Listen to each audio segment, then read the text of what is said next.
चलिए fifth part पढ़ते हैं हम हमारी वीडियो का।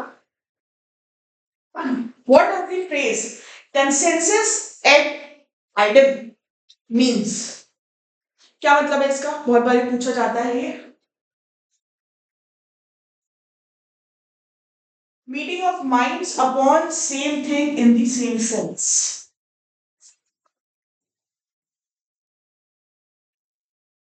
When an offer is made to a definite group of persons, it is known as a general offer, a group offer, a specific offer, and open offer.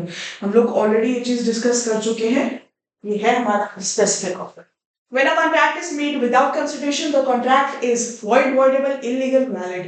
Consideration के बिना अगर कोई contract बनता है तो वो void होता है, उसको हम लोग कॉन्ट्रैक्ट मानते भी हैं, क्योंकि कंसिडरेशन का होना एक इंपॉर्टेंट कंडीशन है कॉन्ट्रैक्ट के लिए।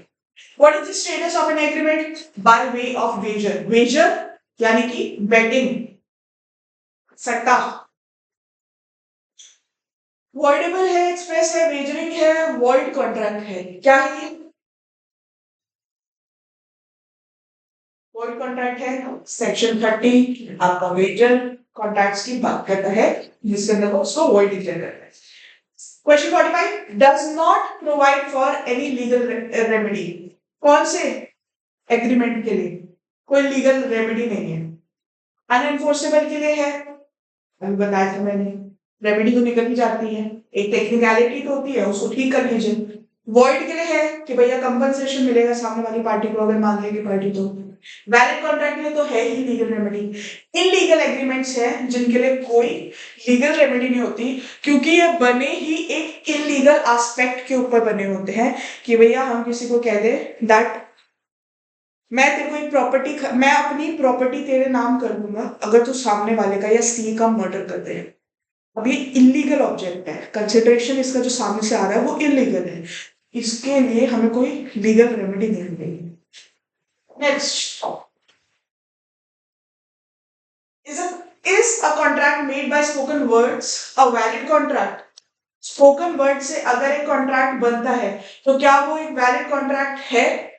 An implied contract, an express contract, a tacit contract or void contract? कौन सा कॉन्ट्रैक्ट है इसमें से बताइए? स्पोकन वर्ड से अगर हम बता रहे हैं तो that is an express contract. 47. When a person invites the other party to make an offer, he is said to make an सामने वाली पार्टी के लिए ऑफर बनाने के लिए सामने वाली पार्टी को इनवाइट करना चाह रहा है तो उसको हम क्या बोलते हैं? अभी हमने पढ़ा था जस्ट अभी, उसको हम लोग कहते हैं इनविटेशन टू ऑफर। चलिए next, voidable contract is one which is proposal, invitation to offer, offer void at the option of the aggrieved party. voidable contract कौन सा है? हम लोग बहुत बार ये पढ़ चुके हैं, void at the option of the aggrieved party। 49. Dash is a contract though the parties never express their intention to enter into a contract. कौन सा ऐसा कॉन्ट्रैक्ट बताइए? सामने वाली पार्टीज ने कभी एक्सप्रेसली नहीं बोला लेकिन उनके एक्ट से हमें पता चल गया, हम लोग ऑलरेडी पढ़ चुके हैं, इम्प्लाइड कॉन्ट्रैक्ट।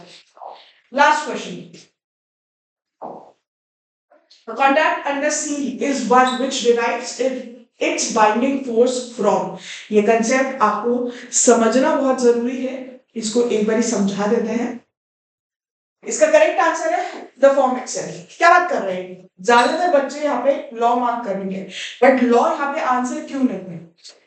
ए और बी ने एक कॉन्ट्रैक्ट बनाया किसी प्रॉपर्टी के सेल के लिए। अच्छा, वो कॉन्ट्रैक्ट जो है उसके ऊपर सील लग गई थी, ठीक है। अब ये कॉन्ट्रैक्ट सील लगने के बाद जो भी इसकी टर्म्स ऑफ कंडीशन है यहाँ पे लिखी हुई है, ठीक है, इस सील के बेसिस के ऊपर ये कॉन्ट्रैक्ट जो है वो ऑलरेडी वैलिड है। यहाँ पे उनको सिर्फ लॉ के सामने इसको जाके प्रेजेंट करना है एज एन एविडेंस, लेकिन जो उसकी बाइंडिंग फोर्स है, मतलब इस कॉन्ट्रैक्ट की वैलिडिटी ऑलरेडी उस सील से मिल गई है, तो द फॉर्म इटसेल्फ, इसलिए इसका करेक्ट आंसर है। आई होप ये कंसेप्ट आपको क्लियर हो गया होगा। You like the video? Please subscribe it and share it. Thank you so much. All the very best.